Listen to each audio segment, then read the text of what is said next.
Merci de rester fidèle au programme d'ITV. C'est parti pour cette édition du soir. Les titres.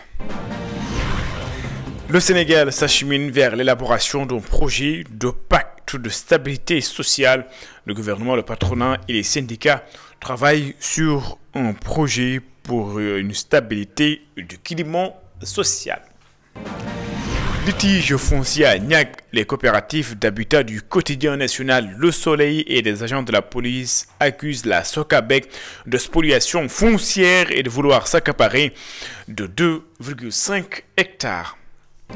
Le système de santé du Sénégal vu par les citoyens, des progrès ont été réalisés, mais l'État doit tout faire pour garantir l'accès aux soins à tous selon certains citoyens dans un contexte où la santé est jugée chère. Et puis en sport, nous allons prendre les nouvelles des Lions du Sénégal.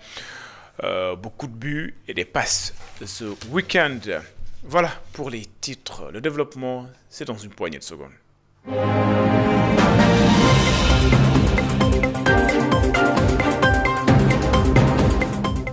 Bonsoir et bienvenue. Le gouvernement, le patronat et les syndicats travaillent sur un projet de pacte de stabilité sociale. Le ministère du Travail et les parlementaires sociaux se sont retrouvés pour discuter de ces sujets. C'est pour trouver des solutions durables et assurer la stabilité du climat social. Selon le gouvernement, l'implication de toutes les parties est essentielle. C'est un contrat de signé Deyali Fall et Mafal Fall.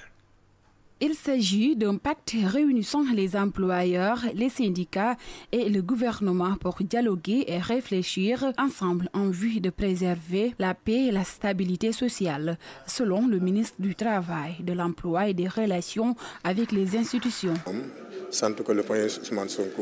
Le président a demandé au Premier ministre Ousmane Sonko d'engager des discussions avec les syndicats et le patronat dans le cadre du pacte de stabilité sociale. Un pacte qui nous concerne tous, surtout en cette période où chacun doit faire preuve de responsabilité pour faire avancer le Sénégal. Pour surtout les générations à venir. Ce pacte est entre autres une opportunité unique de renforcer le dialogue social, de prévenir les conflits et l'engagement de tous est souhaitable, selon le ministre de la fonction publique et de la réforme du secteur public.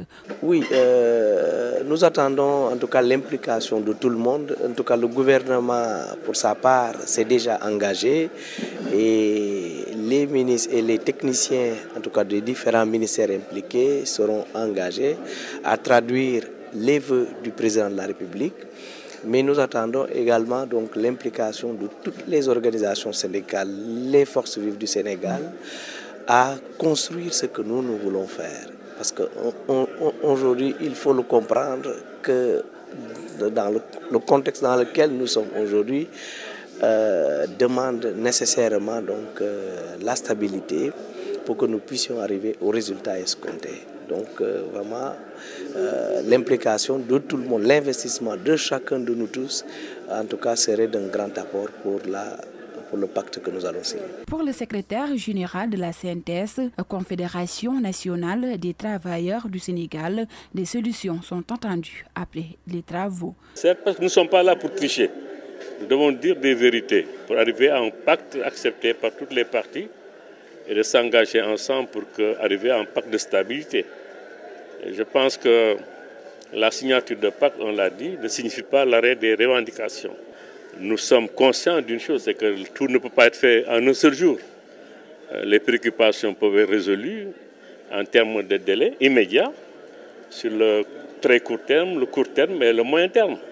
Les évaluations seront faites et voilà, nous sommes tous des responsables. Il faudra mettre tous les problèmes dans le panier, d'en discuter, d'essayer de trouver des solutions et de sortir avec des consensus forts. Après cette élaboration d'un pacte de stabilité sociale, les échanges se poursuivront entre les différentes parties prenantes, État, patronat et syndicats. Ndeyali Fall, les coopératives d'habitat du quotidien national Le Soleil et des agents de police se disent victimes de spoliation foncière par la SOCABEC à Tivaouane-Peulh Niague. Ces derniers dénoncent un coup de force de la société immobilière qui n'a selon eux aucun droit sur le site de 2,5 hectares.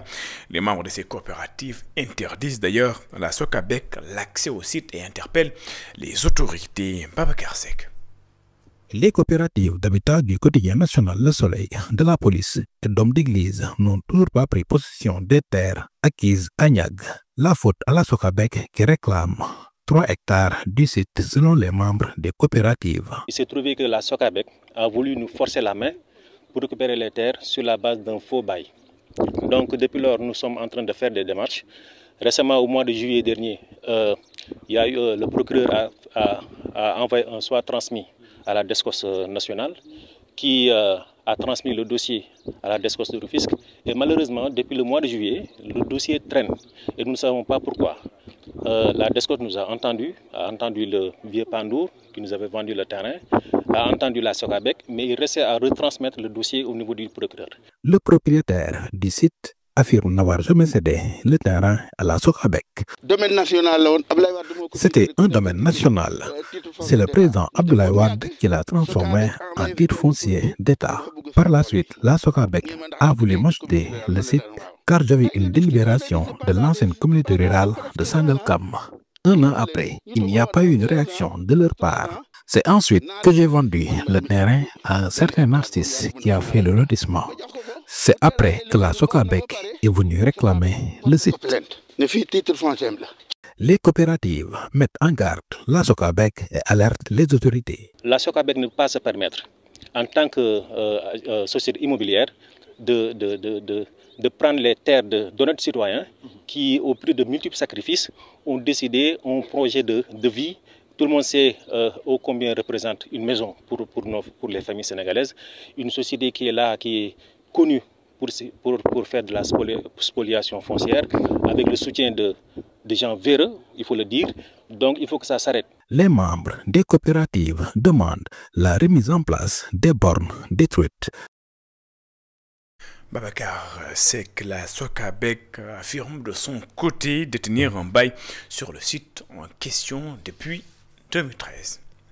Rapport de la Cour des comptes, le président de la Chambre de discipline financière de la Cour des comptes en rajoute une couche. Selon Aliou Niane, le principe du contradictoire a été respecté.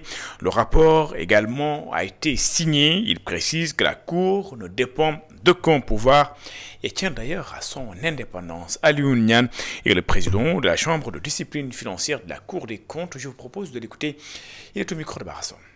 Lorsqu'on parle de l'audit sur la situation des finances publiques, ce n'est pas un audit qui s'intéresse à telle ou telle personne ou tel ministre.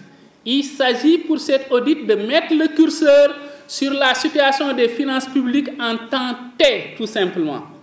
Donc, on ne s'intéressait pas aux ministres qui se sont succédés au niveau du ministère des Finances ou bien au niveau du ministère de l'Économie. Ce qui nous intéressait, ce sont les administrations qui ont produit les données et le contradictoire a été respecté avec ces administrations. Les gens ont dit que aussi le rapport n'était pas signé. Le rapport était bien signé. Nous ne pouvons pas faire un rapport qui n'est pas signé. Maintenant, les publications au niveau du site de la Cour, c'est des publications où nous n'avons pas de signature au niveau de ces publications. Et là, vous allez dans n'importe quelle Cour des comptes, y compris la Cour des comptes française, vous verrez qu'il n'y a aucun document signé au niveau du site. J'aimerais en terminer tout simplement pour dire que la Cour est une institution indépendante. Elle ne dépend d'aucun pouvoir.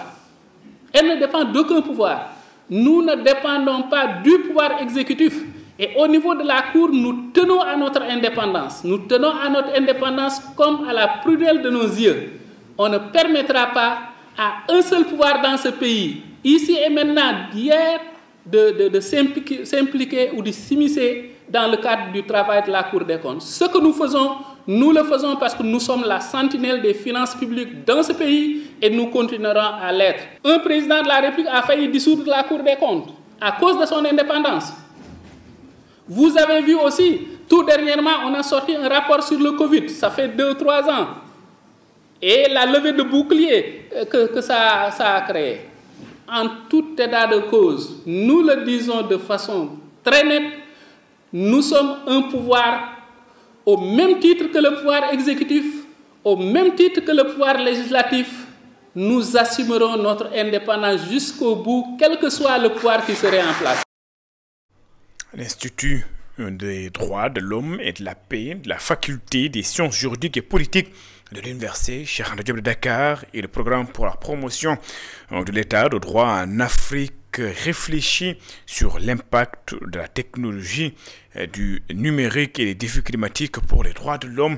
Le curseur est également mis sur les nouveaux défis qui sont susceptibles de fragiliser la sauvegarde des droits humains, mais également l'adaptation des mécanismes de protection nationaux, internationaux. C'est ce que nous disent Aram Faldaou et Moussa Diam.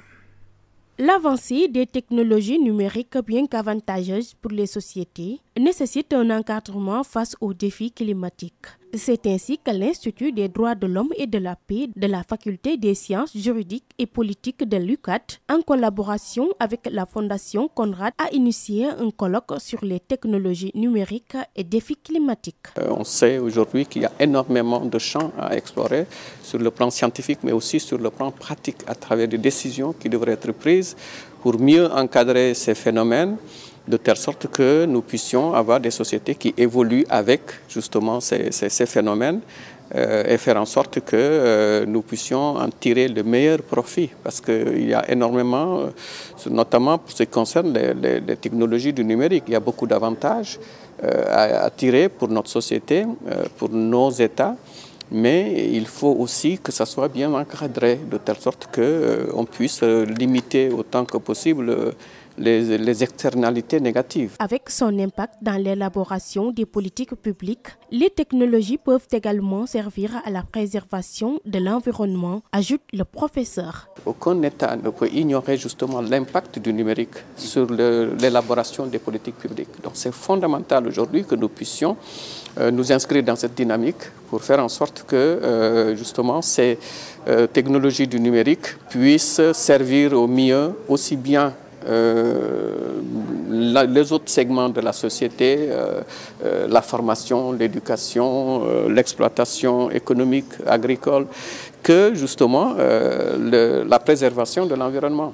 Ce partenariat avec la Fondation va permettre d'interroger les textes relatifs aux défis des technologies numériques. Donc notre partenariat avec l'IDHP ainsi que la faculté des sciences juridiques est tout à fait naturel parce que cela implique à interroger les textes, à interroger les acteurs, à interroger les décideurs sur ces défis, sur ces problématiques auxquelles nous faisons face et également éventuellement proposer des solutions pour le futur. L'idée c'est d'anticiper un peu sur ces dérives. Ce colloque vise à renforcer les capacités des participants sur les nouveaux défis susceptibles de fragiliser la sauvegarde des droits humains et d'adapter les mécanismes de protection nationaux et internationaux. Des recommandations adaptées au contexte actuel seront formulées.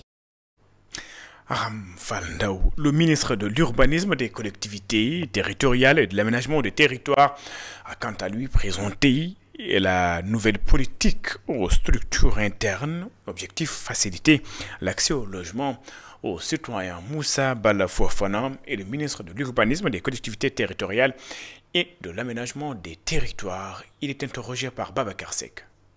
Nous avons quand même tenu à mettre en place des groupes de travail pour pouvoir faire un travail d'incubation et de réfléchir sur qu'est-ce que devrait être le programme sénégalais qui devait faciliter l'accès au logement et faciliter la rénovation urbaine. Donc on a mis en place des groupes de travail, nous avons rencontré plusieurs ministères, nous avons discuté avec énormément de partenaires comme on a eu à le présenter aujourd'hui et nous avons aussi procédé à des phases de validation. La validation avec des ministères du budget, des finances, ministère de l'économie et du plan, ministère des mines, parce qu'aujourd'hui le logement c'est aussi tout ce qui est carrière, c'est de l'industrie, c'est de l'import-export, c'est de l'industrialisation, c'est de la construction, c'est aussi tous les Sénégalais, c'est l'informel, c'est le formel. Donc le logement est une question complexe. Il fallait prendre le temps de faire un bon travail de structuration. Et ce travail a été présenté au Premier ministre, au Président de la République, pour les validations des grandes lignes. Donc il était important aujourd'hui maintenant de revenir avec les acteurs à l'interne du ministère pour leur présenter tout le travail qui a été fait, mais qu'ils connaissaient déjà, parce que les deux groupes de travail qui s'occupaient de faire toutes les tâches, c'est vraiment des groupes de travail qui regroupaient l'ensemble des directions et même d'autres services. Donc c'était un moment aujourd'hui de communication de tout le résultat, d'un bilan d'étape, permettre à chacun de pouvoir donner son point de vue et surtout permettre à chacun de pouvoir faire des contributions écrites. Ouverture du forum de haut niveau sur l'irrigation au Sahel. Durant 5 jours, les membres du comité permanent inter-État de lutte contre la sécheresse au Sénégal vont évaluer les progrès réalisés depuis la déclaration de Dakar en 2013. Ils vont également procéder à la validation d'une nouvelle stratégie d'irrigation. Elhadji Ousmane Mahaman est ministre de l'Agriculture et de l'Élevage du Niger. Il est également interrogé par Babacar Seck. Toutes nos politiques agricoles ont été basées dès le départ sur la question de pluviométrie. On est à Sahel, on a des pluies incertaines, il faut réfléchir. Or, nous avons des potentialités, le Sahel reborde de l'eau. Aujourd'hui, si nous regardons dans les données, le Sahel qui regorge des potentialités énormes de ressources en eau souterraines et de surface également. Il n'est pas concevable que nous ne puissions pas utiliser ces potentiels pour véritablement nourrir notre pays, freiner ces importations massives qui font des déséquilibres commerciaux énormes et des fuites de devises pour nos pays. Il faut s'arrêter et réfléchir. C'était Dakar 2013. C'est la raison qui a poussé. Donc, après 10 ans, aujourd'hui, on est là. Tout à l'heure, on va rentrer véritablement voir quelles sont les difficultés qu'on a eues. Il y a eu véritablement des difficultés. Et je vous assure, en tant que ministre de l'élevage, j'étais à Dakar 2013, j'étais ministre de l'élevage à l'époque. Donc, pour vous dire que ce n'est pas le financement qui a fait défaut souvent. Mon frère Mabouba le dit souvent, je le vois dans ses interviews. Si nous regardons aujourd'hui les ressources financières injectées dans le cadre de développement agricole de nos pays respectifs, c'est ahurissant. Donc, il y a lieu de s'asseoir, de regarder, de repenser notre façon de le faire, de regarder comment nous utilisons ces ressources, notre vision, et est-ce qu'on ne s'est pas trompé de chemin. Première édition du colloque international sur la diplomatie religieuse à l'initiative de l'ONG Fawzi Oual-Nedjati et l'Université Cheikh Anta Diop de Dakar, un espace de dialogue qui a pour ambition de faire du Sénégal un modèle de médiation, de coexistence pacifique et de dialogue interreligieux. Satou Diba et Cheikh Ahmed Tidiane Diouf. La première édition du colloque international sur la diplomatie religieuse avait pour thème enjeux épistémologiques et défis sociétaux. Un rendez-vous intellectuel et spirituel majeur qui a réuni des penseurs, des religieux et des chercheurs et a été également marqué par la présence notable du khalife général de Bambilor, Thierno Amadou Tidiane Ba, honoré en tant qu'ambassadeur pionnier de la diplomatie religieuse. La participation de l'archevêque de Dakar, Monseigneur André Gueye, a également donné une dimension interreligieuse importante à ce colloque. Saluant l'initiative, il a souligné l'urgence de bâtir des ponts entre les religions et les savoirs, estimant que de telles rencontres contribuent à réconcilier la pensée, la foi et l'action sociale. J'apprécie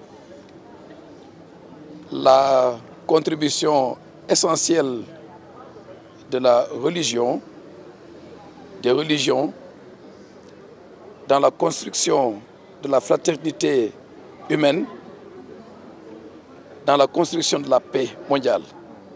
Je suis donc venu pour soutenir les organisateurs et pour leur exprimer les encouragements de toute l'Église du Sénégal. Mais nous savons tous la place de la religion dans nos vies et la diplomatie trouverait les ressources nécessaires, les valeurs spirituelles pour fonder une action qui permette aux hommes de se rencontrer. Étant un modèle en termes de dialogue interreligieux, le coordonnateur du colloque, Dr Demba Thilel Diallo, estime que le Sénégal est un modèle en termes de cohabitation religieuse. Donc ça, c'est le premier objectif. Le deuxième objectif, c'est de créer un pont vivant entre les différentes religions Donc je pense que le Sénégal vraiment est un modèle en termes de dialogue interreligieux. Nous, on préfère même le terme cohabitation interreligieuse. Donc le Sénégal aurait ou bien a un modèle à offrir à la communauté internationale. Pousser des recherches assez pointues pour qu'on sache exactement c'est quoi la diplomatie religieuse. D'ailleurs, le thème d'une conférence qui est en train de se passer actuellement avec le professeur Abdul Aziz Kébé, c'est exactement ça. Donc on voudrait montrer que le Sénégal peut être une référence et que les pays qui veulent arriver vraiment à une cohabitation pacifique entre les différentes religions peuvent s'inspirer du modèle sénégalais. Cette première édition s'annonce comme le point de départ d'un espace durable d'échange et de réflexion au service de la construction d'une société plus éclairée, solidaire et résiliente face aux mutations du monde contemporain. Est-il cher de se soigner? Est-il cher de se soigner au Sénégal? Qu'en est-il également de la qualité des soins, du coup des médicaments? Nous avons donné la parole aux citoyens à l'occasion de la journée mondiale de la santé. Pour certains, le système de santé a connu des avancées majeures avec la construction d'infrastructures modernes, pas suffisant pour d'autres qui estiment que l'État doit redoubler d'efforts pour garantir un accès aux soins à tous. C'est un sujet d'Elisabeth Christine et de Suleiman Diallo. Cette dame sortait tout juste de l'hôpital. Pour elle, le système de santé au Sénégal mérite d'être repensé, notamment en ce qui concerne le coût élevé des médicaments.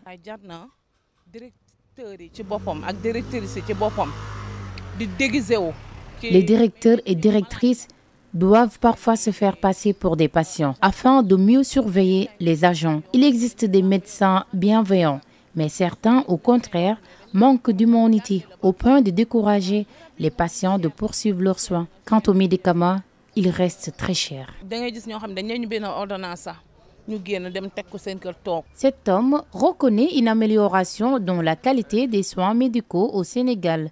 Cependant, il déplore le prix très élevé des médicaments. Bon, j'ai vu qu'il y a une amélioration au niveau des hôpitaux, mais ce que je voulais dire, si on peut aider les malades, parce qu'il y a trop de malades dans les hôpitaux. Si tu vas à l'hôpital, tu trouves des gens qui n'ont pas de quoi acheter leurs médicaments. Toi, tu es malade, mais tu oublies même toi-même, tu t'oublies. C'est ça que je voulais lancer, c'est mon cri d'alerte, De leur côté, cet agent de santé, il estime que c'est à l'État de renforcer son soutien au secteur de la santé afin d'alléger les charges des patients. Bon, les soins médicaux ici au Sénégal, comme moi je fais partie du personnel du centre de santé Gaspard Camara, je travaille ici. Bon, nous on a toutes les spécialités ici. Donc le plateau est relevé. Maintenant, ce qui reste, c'est l'État qui doit faire des efforts pour essayer d'alléger les coûts du médicament, pour que les personnes puissent se faire soigner et sans difficulté. C'est ça. Merci bien. Okay. À l'occasion de la Journée mondiale de la santé, les Sénégalais s'expriment sur la qualité des soins médicaux. Si certains saluent les efforts accomplis, d'autres estiment que l'État doit encore faire davantage pour soutenir le secteur. Un mot de sport dans cette édition. Les Lions se sont signalés ce week-end dans les différents championnats. Iliman Ndiaye, Abdallah Sima, Sandiaou buteur, Sadio Mané passeur lors de la victoire de Al Nassr devant Al Hilal de Kalidou Koulibaly. Voyons tout cela avec Tidjansi. De retour après sa blessure de février dernier, Iliman Ndiaye était aligné d'entrée lors de la rencontre entre Everton et Arsenal, comptant pour la 31e journée de la Premier League anglaise. Mené un score dès la 34e minute, les Toffees sont revenus à la marque grâce à Iliman Ndiaye qui parvient à trouver la faille sur penalty.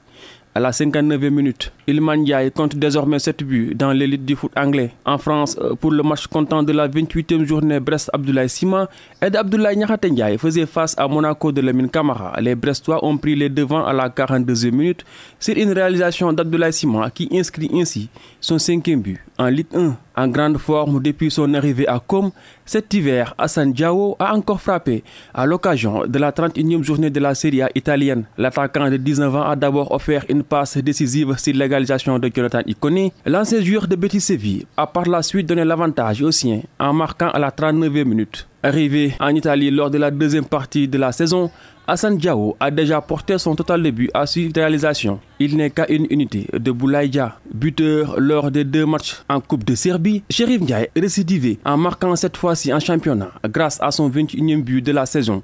L'attaquant sénégalais a offert à son équipe, l'Étoile Rouge de Belgrade, le titre de champion de Serbie et égale par la même occasion son record de buts de la saison passée. Auteur d'une belle prestation lors de la 26e journée de la Saudi Pro League, Sadio Mané a grandement participé à la victoire de Al Nassr 3-1 sur Al Hilal de Koulibaly. Sadio Mané a délivré une passe décisive à Cristiano Ronaldo sur le deuxième but.